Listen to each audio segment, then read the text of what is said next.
বাংলাদেশের পেসার মোস্তাফিজুর রহমান ইস্যুতে এবার নতুন বিতর্কে জড়ালেন বিসিবির পরিচালক নাজমুল ইসলাম। ক্রিকেটার তামিম ইকবালকে ভারতীয় দালাল বলে তোপের মুখে পড়েছেন তিনি, কিন্তু তারপরও নিজের অবস্থান থেকে সরতে নারাজ এই পরিচালক। এবার তিনি নিজেকে বাংলাদেশের দালাল বলে দাবি করলেন।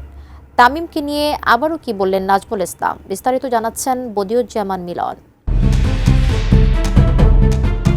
ভারতে টি-20 বিশ্বকাপে খেলতে না যাওয়ার বিষয়ে বাংলাদেশ ক্রিকেট বোর্ডের সিদ্ধান্ত নিয়ে প্রশ্ন তুলেছেন তামিম ইকবাল।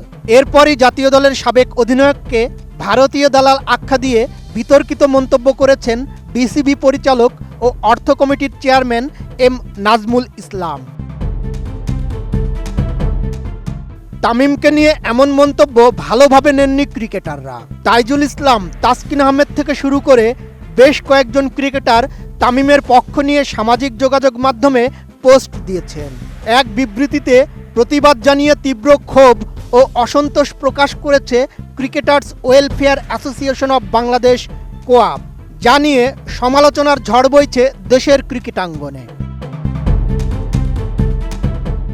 শুক্রবার দেশের একটি গণমাধ্যমের সঙ্গে আলাপকালে বিসিবি পরিচালক এম নাজমুল ইসলাম জানিয়েছেন তিনি বাংলায় মন্তব্য করেছেন বলেই হয়তো এমন সমালোচনা হচ্ছে।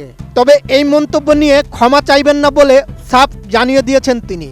এমনকি নিজেকে বাংলাদেশি দালাল বলেও দাবি করেছেন তিনি।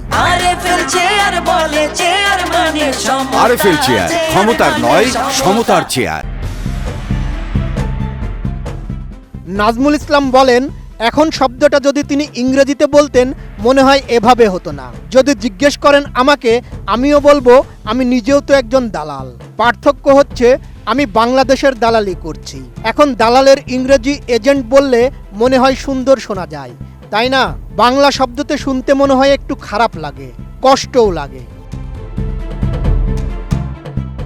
তামিমের কাছে ক্ষমা চাওয়া প্রসঙ্গে এই পরিচালক বলেন, এখানে তো প্রশ্নই আসে না ক্ষমা চাওয়ার। এখানে ক্ষমা না ক্ষমার তো কোনো বিষয়ই আসে না। কারণ হচ্ছে আমি দেশের প্রতিফলন, দেশের মানুষের প্রতিফলন। আমি মনে করছি এটাই দেশের গণমানুষের প্রতিফলন। এখানে এটা নিয়ে কোনো অন্য চিন্তা করার প্রশ্নই আসে না।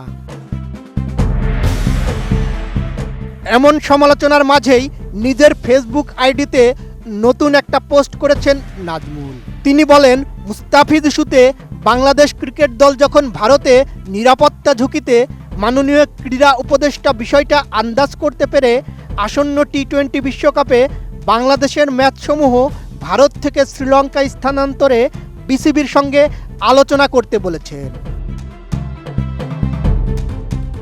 তিনি আরও বলেন, মাননীয় পররাষ্ট্র উপদেষ্টা পর্যন্ত সমর্থন করেছেন ক্রীড়া উপদেষ্টার সিদ্ধান্তকে। এমন এক পরিস্থিতিতে দেশের জনগণের সেন্টিমেন্টের বাইরে গিয়ে ভারতীয়দের হয়ে ব্যাট করেছেন আন্তর্জাতিক ক্রিকেটে বাংলাদেশের জার্সিতে 15,000 রান করা এক লেজেন্ডারি ক্রিকেটার। এটা আমার ব্যক্তিগত অভিমত। প্লিজ এই মন্তব্যকে অন্যভাবে নেবেন না। দেশের ক্রিকেটের অন্যতম কিংবদন্তি ক্রিকেটার তামিম ইকবালকে এভাবে ব্যক্তিগত আক্রমণ কতটা যৌক্তিক তা নিয়ে এখন বড় প্রশ্ন দেখা দিয়েছে। বিসিবি পরিচালকের এমন মন্তব্য এবং পরবর্তীতে ক্ষমা না চাওয়ার একগুঁয়েমি কি বিসিবির অভ্যন্তরীণ শৃঙ্খলার অভাবকেই ফুটিয়ে তুলছে, নাকি এই বিতর্ক বাংলাদেশ ক্রিকেট বোর্ড ও ক্রিকেটারদের দূরত্ব আরও বাড়িয়ে দেবে? বদিউজ্জামান মিলন, এটিএন নিউজ।